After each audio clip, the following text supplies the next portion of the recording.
Hello and welcome. My name's Jackie Vish and I'm a Principal Advisor at Ecosystem. Working in banking, I know that modernising mission critical infrastructure is far more than technology alone. Banks rely on customer trust, 24/7 operations. They have complex operating models, partner ecosystems, and deep engineering problems to solve. Recently, the Commonwealth Bank of Australia embarked on one of the region's largest core banking modernisation programs. They had to solve to trust, they had to look at the deep engineering expertise required, partnership, collaboration, and ultimately really keen to hear about the business outcomes that were derived. So I'd like to welcome Simon Davies, General Manager of Retail Platforms and Engineering, and also Robert Shamali, Client Partner at Red Hat. Love to hear about your less than 18 months mission and what it was like in the hot seat. So maybe to start with for you, Simon, first. So core banking platform at the Commonwealth Bank of Australia, maybe give us some insights around it and really why you embarked on this transformation. Yeah, core banking for banks is really the system that underpins a lot of what you do. It's the transaction engine. Now, for CBA, that's the transaction engine behind about 90% of all of our customer accounts. In a very real sense, it's kind of the heart of our organization. And then with CBA being the largest bank in Australia, it's fair to say that it's also systemically critical, like national financial services infrastructure. Now, the platform that we had served us very, very well. It was absolutely rock solid. However, we were approaching a vendor end of service event. Now, obviously, for a platform of this kind of obligation, you can't really run that with that end of service posture, the risk of vulnerabilities for something that essentially your customers are trusting you with their financial well-being on. So that was the main impetus for this. But then if we looked at this platform, we were really honest with ourselves. We also understood that our strategic ambition for the bank that we wanted to build for the future was really bounded by the architecture that we had on this platform. As resilient as it was, there was friction with being able to move that rich data across the organization and interoperability with the broad ecosystem of technology that we were building around it. There were also some operational fragilities that were starting to expose themselves. So this was a mainframe-based platform that we were running on, and we started to see knowledge and skill attrition as time went on. Yeah, thanks for that, Simon. And maybe just give us a bit of some statistics around the bank and, what is actually the customer posture? What's the types of transactions that we're talking about running through this engine? Yeah. So this platform does 40% of all liquidity movements in the Australian economy. So, that's almost 1 in 2 times someone pays for a coffee or, processes their school fees. That flows through this platform.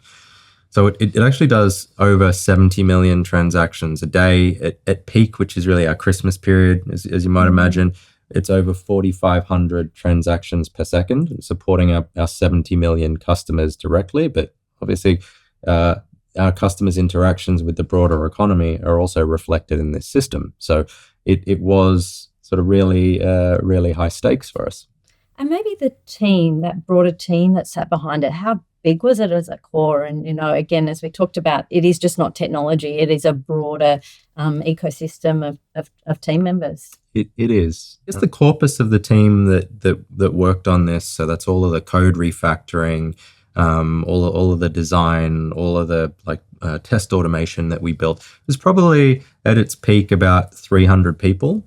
But extending on the analogy of this being the heart of the bank, right?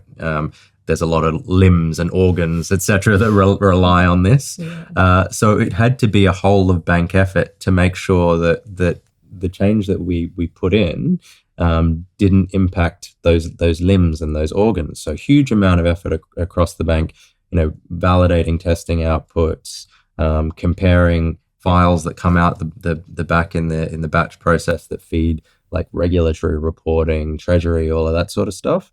If you cover all of the people who were involved in this at some point, you're probably talking about 500 people. There were like 500 people at 3 or 4 in the morning scrambling to get coffee, sit down at their desks and work together to get this over the line. Oh, excellent. But again, getting to that big red button of go live, I can only imagine the relief of the whole team. Maybe if we think about the partners involved, again, you're moving from one technology mainframe into a cloud-based technology. What were the partner ecosystem like, and what were those engineering, the technical engineering complexities that you had to work through? It was a big shift for us, but cloud is where we've invested a lot of our technology effort recently. We see it as a bit of an ecosystem for innovation. So we knew that the platform that we needed to move to needed to solve those interoperability and data friction challenges. So it was a fundamentally different architecture, and that required a fundamentally different set of skills to the ones that had served us so well in the past. We also needed to replicate some of the non-functional, non-negotiables that we saw with that mainframe environment, particularly around resilience and performance. Mm-hmm. To do that, to re-architect this platform on now an x86 architecture on public cloud, we actually needed to invent a whole bunch of new solutions to hit those recovery targets. Like a really good example, we started off with a failover time of about 15, 16 minutes, which in itself was an improvement over where we came from on mainframe, which was, if everyone's warmed up and ready to go, best case you're doing like 30 minutes. Mm-hmm. But we wanted to set ambitious targets. We were presented with the 16 minutes and we kind of collectively sat down and said, we think we can do better. So along with AWS and Red Hat, we actually re-engineered the entire clustering solution so we could achieve like sub 2-minute failovers for this. And there are a number of examples like that where we really had to push the limits beyond what had really been done with this architecture before, just because of the scale that we're operating at. Thanks, Simon. That was so insightful. And I'm really interested to bring you in now, Robert. If we think about those engineering complexities and the engineering challenges, what were they? What did you have to overcome? Maybe you can go a bit deeper into those for me. From the outset, what impressed me was the ambition and complexity of what CBA was embarking on. The requirement of the core banking platform were incredibly high. This wasn't simply a lift and shift exercise with multiple partners involved that needed to come together as a single team. No proven blueprint to follow. True innovation was needed. CBA's leadership here was instrumental, and it played nicely with Red Hat's open source heritage. One example that really stands out that Simon was alluding to was a requirement for high availability architecture. The operating environment required extremely tuned and resilient clustering capabilities. This implementation was unprecedented, specifically regarding its performance and scale. We essentially designed, built, validated, and operationalized parts of the solution while the clock was ticking towards go live. We achieved this by collaborating with CBA and our partners and iterating rapidly on the open code base, alongside Red Hat's global engineering teams to deliver a solution in about 3 months' time. Wow. I'm going to really touch on that collaboration, but 3 months, 12 weeks, how does that stack up to other types of programs you've done of this nature? Typically, a program of this sort would require much more extensive timeframes to do these type of changes. You're looking at somewhere closer to a year. Wow. So to do it in 6 months is incredible. Fantastic. And again, maybe we'll then move on to the thread of collaboration and partnership. So these things aren't, one or two people. We're talking hundreds of people and they're on a mission. Maybe if you can help describe the approach you took within Commonwealth Bank of Australia, really to galvanise a team into this higher order purpose. We did the 12-month piece of work in 6 months is really kind of indicative of the amount of commitment that everyone put behind this. Like every partner that was involved really pulled out all of the stops, and they landed absolutely the best team that they could for this.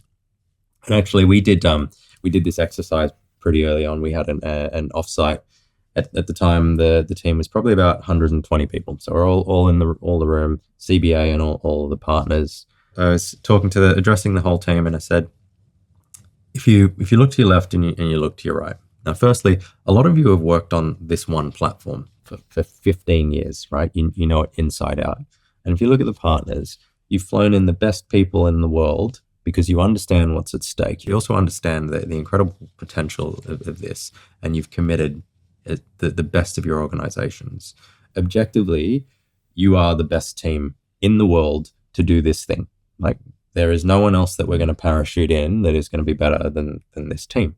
So you really need to believe in yourself. People understood that they needed to bring their whole self to this. The other thing that was really important here is we went through a few kind of operating principles to make sure that people understood that they were fully supported. I really love there's an Amazon leadership principle around bias for action. So we did an exercise around this, like what does bias for action mean to everyone? I think one of the threads that came out, which kind of really resonates with the CBA values as well, one of which is courage.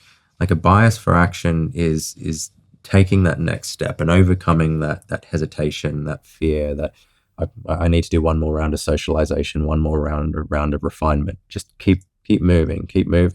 And if everyone takes that step forward in good faith to take us all forward, if you make a mistake, that's fine. We'll recover from that. But it's really important that everyone keeps moving. And I think that one offsite really laid a lot of strong foundations for what this all meant for us to be able to visualize what it would feel like to get there, and the principles that we would adhere to support us on our journey. Fantastic. That's such a good example. No pressure being in the best team in the world, Robert. So maybe you could share with me, maybe a difficult moment being the best team in the world and how partnership and collaboration really came to the forefront. There was enormous focus on making sure that we were successful for you. In part, that required a lot of planning to ensure that we had all the various components of the Red Hat jigsaw puzzle all pulled in together. Some of that required us to fly in experts from Germany. We had approvals in from the United States around certain elements. We had oversight by management. We had built a team made up of certainly 3 distinct areas. One of those areas was the executive alignment. So we had executive sponsorship all the way up to our executive vice presidents. And they were there overseeing any escalations that were needed or that came up. Okay. And of course, because of the high focus of CBA as a client for us, they were there in case executive to executive conversations needed to occur. Then at the engagement level, we had 2 distinct functional areas coming together as one. We had the technology people coming together to build and test and design and do the things that we needed them to do. And then we had the support teams who were going to be supporting this environment. And typically these teams get best functional outcomes out of them when they're working together. And so as we prepare for going live, and we wanted to make sure that there was no gaps between what was designed on paper and in systems, and our team's ability to respond to those ticket alerts or support alerts that came up. Excellent. Thank you. Now, is there a specific moment or example that you'd like to share that really to bring it to life, that collaboration? There were a lot of hurdles along the way, understandably. And I think the way that we worked through them as a team was really kind of special. People don't vocalize it, but there's a subtle attribution of blame when something goes wrong. We actually had 2 shots at this, so everything was going well. Hurdles, absolutely, but as a team, we were able to solve every problem, and we got to the go live event, and it felt like we absolutely had this in the bag. On that morning, however, we rehearsed the go live run sheet over and over until it was absolutely human rhythm. I often compare it to like preparing for a moon landing. That's what it felt like. Yes, we're on a mission. We're moon landing. Yeah, completely. And everything's going fantastically well. We're ahead of time, blah, blah, blah. And then we hit an issue within the broader ecosystem. And, those are the moments where like people can fall apart, right? It's like we were running on adrenaline, like we gave it everything, and now like there's a problem somewhere else, and it's easy to blame others for creating this problem for you. But I mean, testament to the amount of preparation that we did in this. Everyone knew exactly what to do. So everyone stayed calm and collected, rolled the thing back. But what was really amazing was, what happened afterwards. We picked ourselves up, and we kind of expected everyone to be a little bit deflated, want to do a little bit of soul searching. We talked to the team about, when are we ready to do this again? Give it another go. And unequivocally, everyone we want to do it like as soon as possible. Yeah. So we came back next week, and we absolutely nailed it. Ran even better than the week before, incorporating everything we'd learned from the last one. And I think that was a really strong testament to like how as a collective we all just came together on mission. Just that belief belief in what we were doing, and the belief that we could do it. No, that's a really good example. Thank you for sharing. Ultimately, these big programs are looking at, the day two. It's not about the program. It's actually about what comes after and those business outcomes and the outlook of such a huge modernisation program. Maybe, Simon, you could share some of, we're now 6 months post go live, and as often we say, go live is just a date, and actually value is accretive over the periods afterwards. So maybe you can share some of the business outcomes that have been achieved since go live. Yeah, it's a good question, because I do think there's sort of this tendency to expect that there's like a dramatic change after you do these things, but really the advantage of like modernizing your core is something that compounds over time. Now, day one, it's a more resilient platform. It's a faster platform. So, our batch at the end of the day runs 30% faster, which means we can do millions more calculations for our customers during that period. That's things like more personalized experiences we can deliver, but also the real-time experience is faster. So immediately that's a snappier digital experience, but that also allows us to stitch together new real-time experiences. It reduces that data friction to allow us to process, that customer event, like in the moment where that event is relevant. And CBA recently announced, a new CommBank companion. All these sorts of experiences that we're leading into really rely on being able to respond to that event in the moment. And we kind of realized our strategic ambition was bounded by the core, and that was something we recognized, way back in 2008. When digital banking was the frontier, we needed to solve that problem.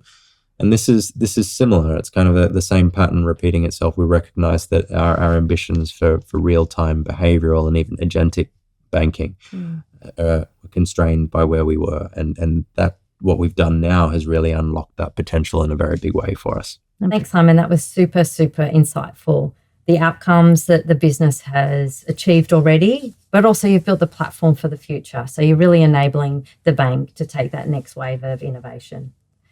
Maybe, Robert, can I ask you, what can other banks learn from this mainframe to public cloud program? What are those lessons that you could share with them?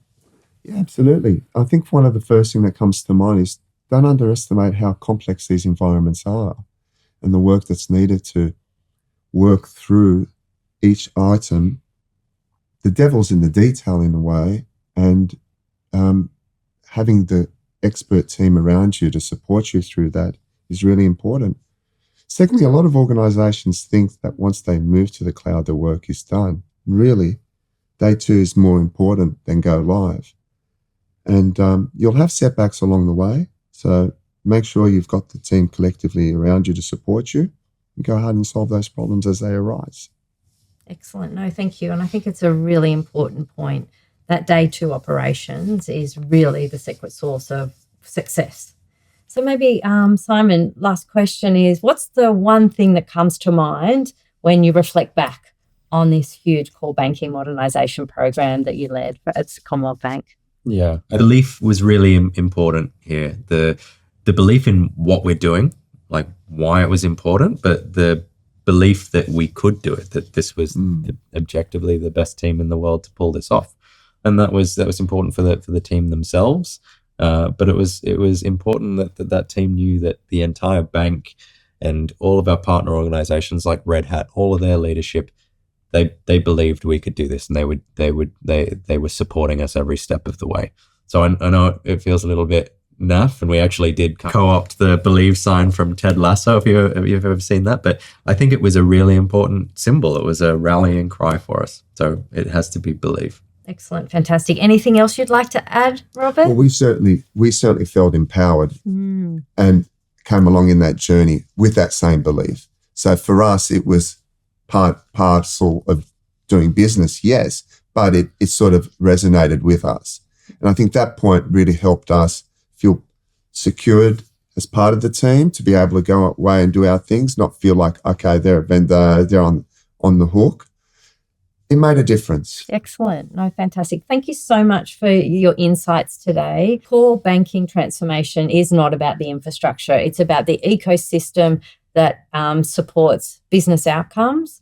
There's a number of layers in these technology stacks. Choices need to be made at pace, at scale. And what are they bound on?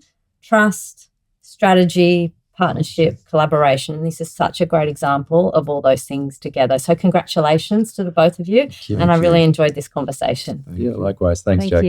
you.